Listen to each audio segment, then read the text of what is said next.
애틀랜타에서 총기 난사로 4명을 살해한 용의자가 경찰과 총격전 끝에 숨졌습니다. 노스다코다에서는 경찰을 겨냥한 총격으로 경찰 1명이 숨지고 2명이 다쳤습니다. 13년 동안 미제로 남았던 살인사건의 용의자가 먹다 버린 피자 한 조각 때문에 체포됐습니다. 뉴저지 버겐 카운티의 한 요양원에서 총격 사건이 발생해 70대 노부부가 숨졌습니다. 오렌지 카운티에서 집털이 범죄가 기승을 부리고 있는 가운데 한 가정집에 3인조 절도범들이 침입한 모습이 포착됐습니다. 660만 달러를 허위로 청구해 부당 이득을 챙겨온 한인 피부과 전문의가 배상에 합의했습니다.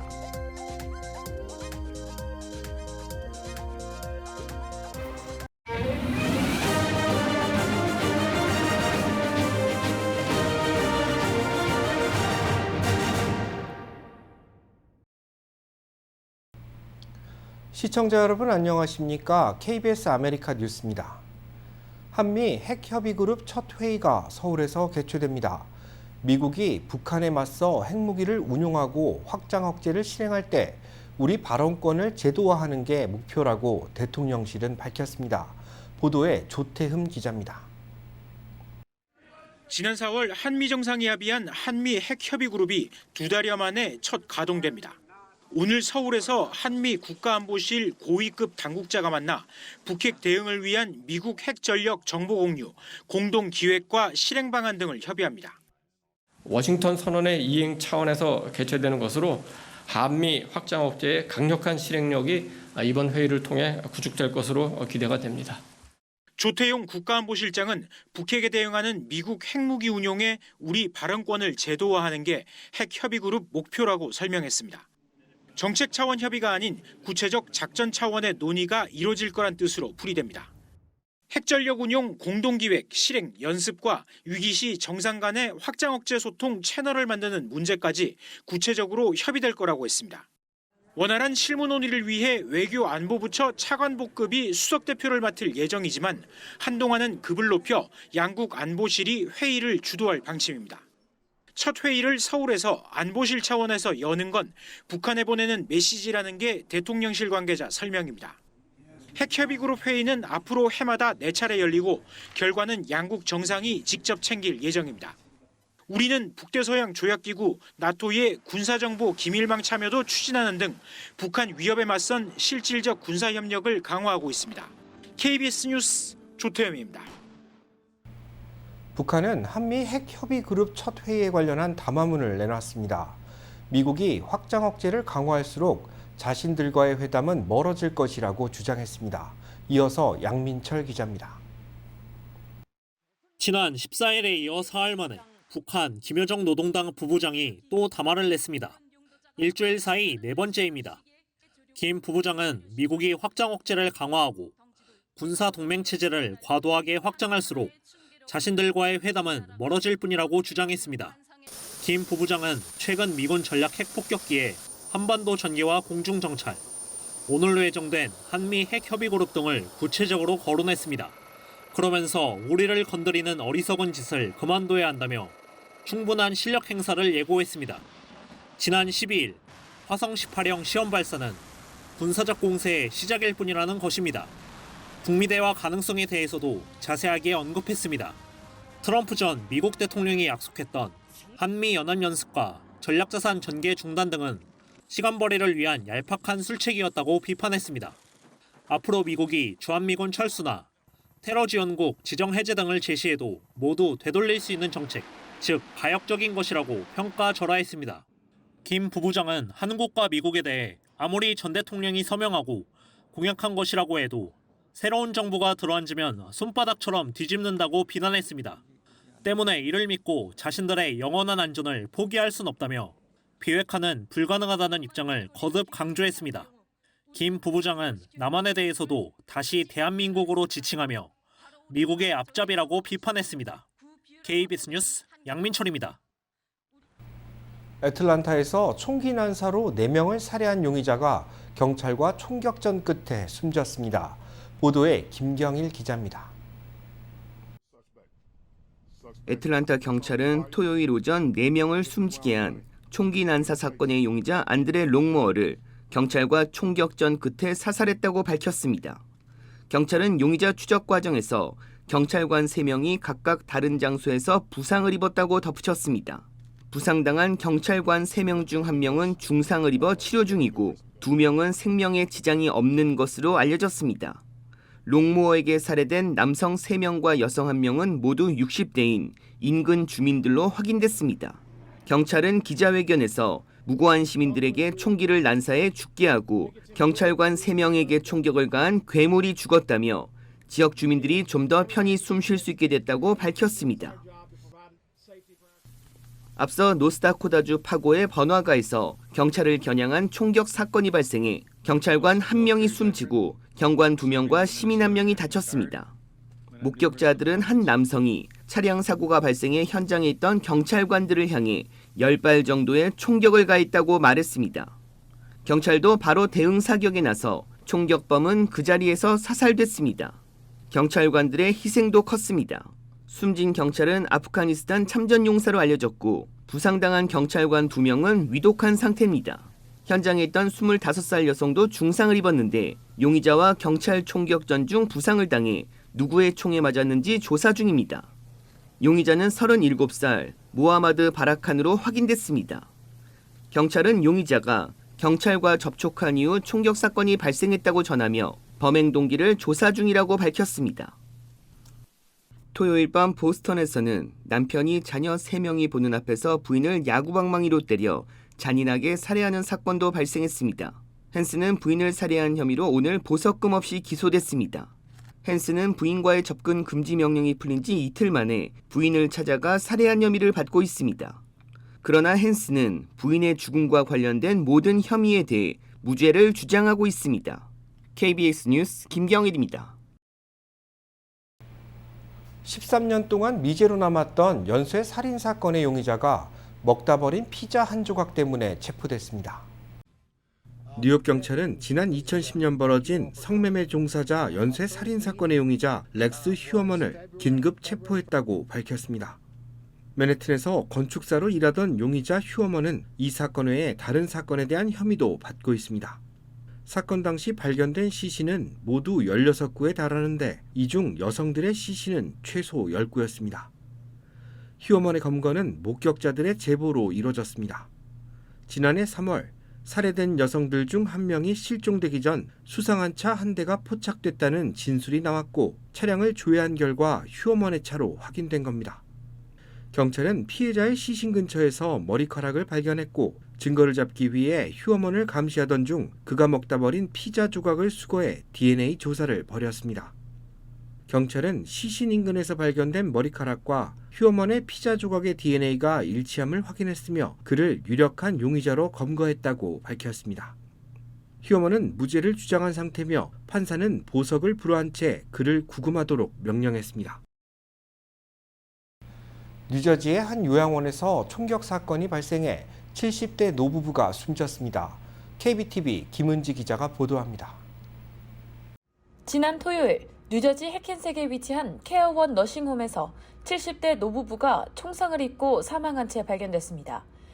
버겐 카운티 검찰청은 지난 15일 오전 9시경 신고를 받고 출동했고 현장에 도착했을 때 이미 2사람이 모두 사망한 상태였다고 밝혔습니다. 부부의 신원은 우드리지에 거주 중인 75세 마이클 자카리오와 72세 패트리샤 자카리오로 밝혀졌습니다. 해켄색 경찰국과 버겐 카운티 검찰청은 수사를 지속하고 있으나 남편인 마이클이 부인인 패트리샤를 총격 살해한 후 자살했을 것이라고 추측하고 있습니다. 가정 내 문제로 발생한 사건일 가능성에 무게를 두고 특정 용의자를 쫓고 있지는 않은 상태입니다. 이번 총격 사건이 발생한 케어원 요양원은 전국적으로 55개 지점에서 운영되고 있으며 그중 36개 지점이 뉴저지주에 위치해 있습니다. 해켄색에 위치한 케어원 요양원은 출입구에 경비원이 상주하고 있으며 사건 발생 직후 보안은 더 강화됐습니다. 요양원은 주말 내내 수사로 인해 출입금지 테이프로 둘러싸여 있다가 현재 운영이 정상화된 상태입니다. 케어원 요양원은 성명을 통해 토요일 발생한 총격 사건으로 인해 비참한 슬픔을 느끼고 있다고 전했습니다. 이어 희생자 및 유족들에게 애도의 마음을 표한다고 전하며 어려운 시기에 참담한 일을 겪은 피해자뿐 아니라 이번 사건으로 정신적인 피해를 본 요양원 거주자들 역시 적극 지원할 것이라고 말했습니다. KBTV 뉴스 김은지입니다. 오렌지 카운티의 한 가정집에 3인조 절도범들이 침입해 금품을 훔치는 모습이 포착됐습니다. 윤범수 기자가 보도합니다. 한인들도 많이 사는 오렌지 카운티 미션 비에호의 한 가정집. 3인조 절도범들이 발코니를 통해 집으로 들어가는 모습이 보입니다. We walked in the front door and could hear these guys upstairs. 곧바로 경찰이 출동했고 사이렌 소리에 당황한 용의자 한 명이 발코니로 뛰어내립니다. 또 다른 한 명은 기둥을 타고 내려오는데 베갯잎에 훔친 물건을 잔뜩 담았습니다. 이후 용의 차량과 경찰 간의 추격전이 LA 카운티까지 이어졌습니다. 경찰이 용의 차량을 막아서자 차를 버리고 도주하는 모습도 보입니다. 결국 경찰은 3명의 용의자 가운데 1명만 체포하는 데 성공했습니다. 버려진 차 안에는 다량의 훔친 금품들이 발견됐습니다. 주택터리 범죄는 이 동네에만 벌써 3번째. 최근 들어 미션 비에호를 비롯한 오렌지 카운티 남부 지역 일대에서는 멕시코 등지에서 건너온 범죄자들의 절도 행각이 기승을 부리고 있습니다. 경찰 신문에 자신을 데이비드라고 밝힌 이 남성. 지시에 순순히 응하는가 싶더니 돌연 길을 가로질러 도망치기 시작합니다. 용의자를 쫓는 경관. 그 순간 오렌지색 티셔츠를 입은 한 남성이 용의자를 가로막고 바닥에 쓰러뜨립니다. 이 남성은 픽업 트럭을 운전하고 가던 도중 뒤에서 상황을 목격하고 차에서 내려 용감하게 용의자를 제압한 뒤 유유히 다시 차로 돌아갔습니다. 체포된 용의자 미구엘 헤르난데스는 수건의 주거 침입과 절도, 마약 유통 등의 혐의로 중범 수배된 상태였습니다. 경찰은 영상을 공개하며 체포에 협조한 이 용감한 시민에 감사를 표하면서도 시민들에게 위험한 상황에 함부로 나서는 것은 자제할 것을 당부했습니다. KBS 뉴스 윤범수입니다. 수술 관련 비용을 허위로 청구해 부당이득을 챙겨온 한인 피부과 전문의가 거액의 배상에 합의했습니다. 연방검찰은 테네시와 조지아주에서 피부과 13곳을 운영하고 있는 한인의사 정모 씨가 메디케어 허위 청구 사기 혐의를 인정했다고 밝혔습니다.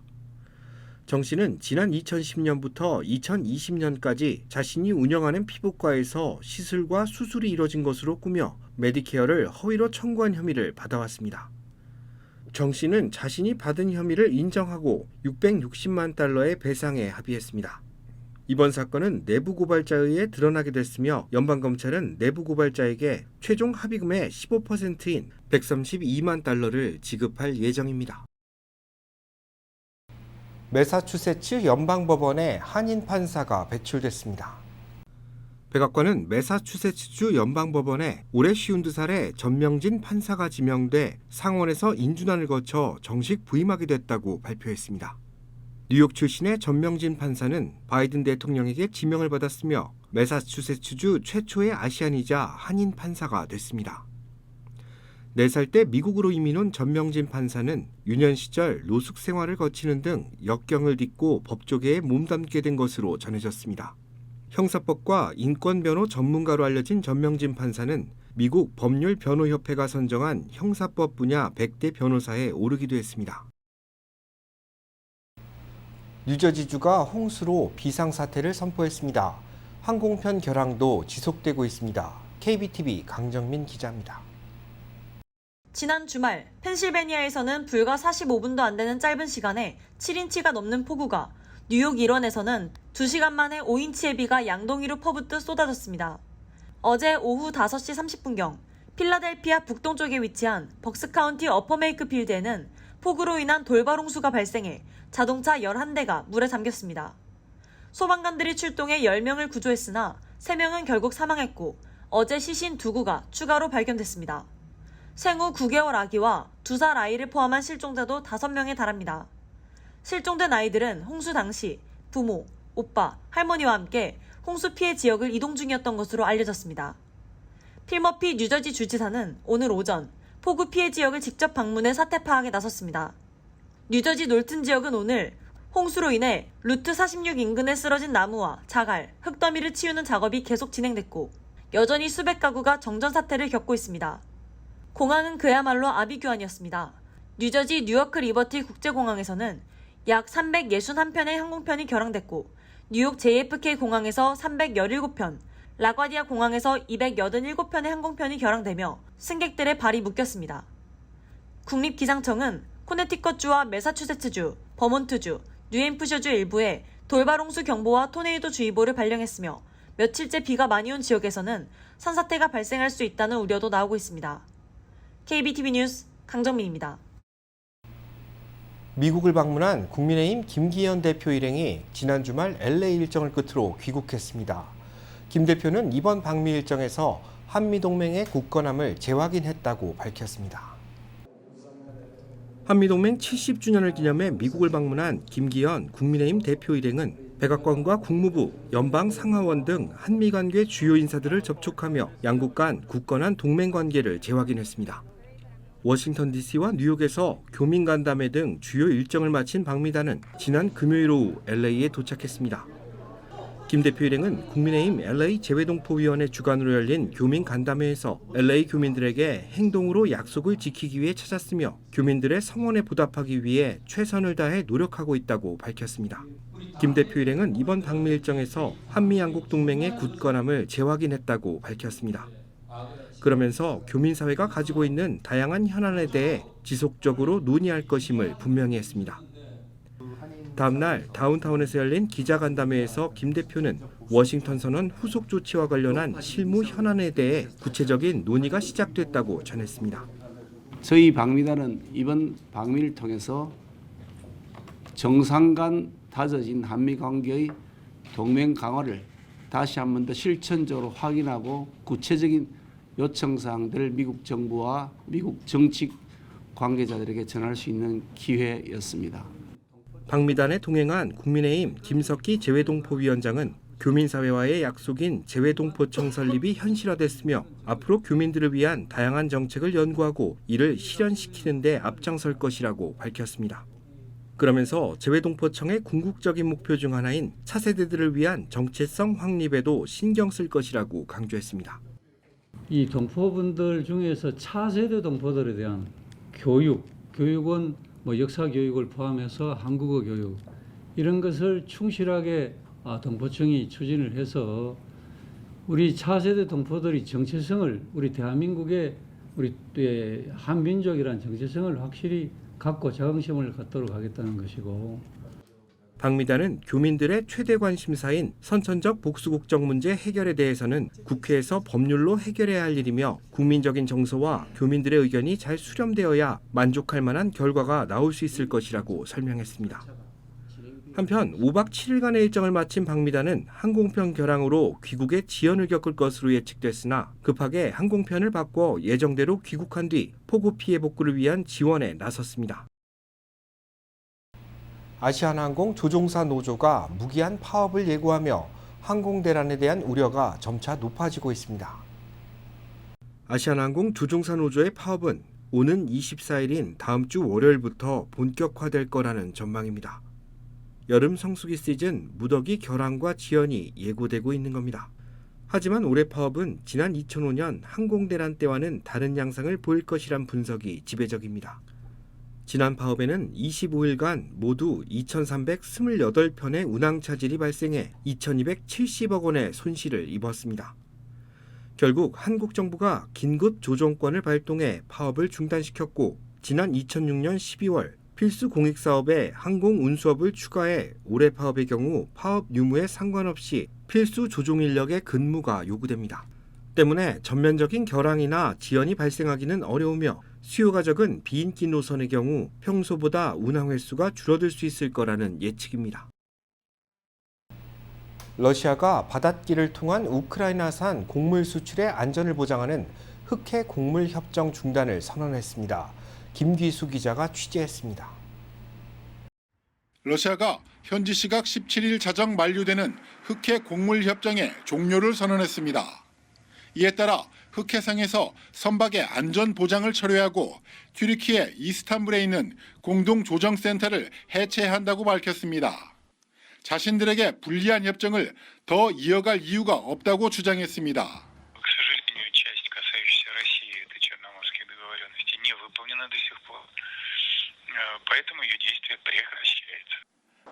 러시아는 협정이 지속되는 동안에도 자국 농산물과 비료 수출을 보장한 약속이 제대로 지켜지지 않는다며 수차례 탈퇴를 위협해왔습니다. 서방의 금융 제재로 수출이 원활치 않으니 이걸 풀어줘야 한다는 겁니다. 식량난을 볼모로 삼아 금융 제재를 풀어보겠다는 의도로 풀이됐습니다. 지난해 개전 이후 우크라이나 곡물의 흑해 수출길이 막히며 국제 농산물 가격은 사상 최고 수준으로 치솟았습니다. 아프리카 등 개발도상국은 극심한 식량난을 겪었고 지난해 7월 협정 체결 이후 곡물 가격은 안정세를 되찾았습니다. 러시아의 협정 종료 선언에 당장 국제 곡물 시장에선 밀 선물 가격이 3% 오르는 등 위기가 재현될 조짐이 나타나고 있습니다. 유엔과 미국, EU 등 서방은 잔인한 조치라며 러시아의 협정 복귀를 촉구했습니다. Hundreds of millions of people face hunger and consumers are confronting a global cost of living crisis. And they will pay the price. 우크라이나는 러시아의 협정 종료 선언에도 불구하고 해상 곡물 수출을 계속하겠다는 뜻을 밝혔습니다. 젤렌스키 우크라이나 대통령은 선사들로부터 계속 곡물을 수송할 준비가 됐다는 연락을 받았다며 러시아 없이도 흑해를 이용할 수 있도록 모든 조처를 해야 한다고 강조했습니다. 베를린에서 KBS 뉴스 김기수입니다.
KBS 아메리카 뉴스 마칩니다. 시청해 주셔서 고맙습니다.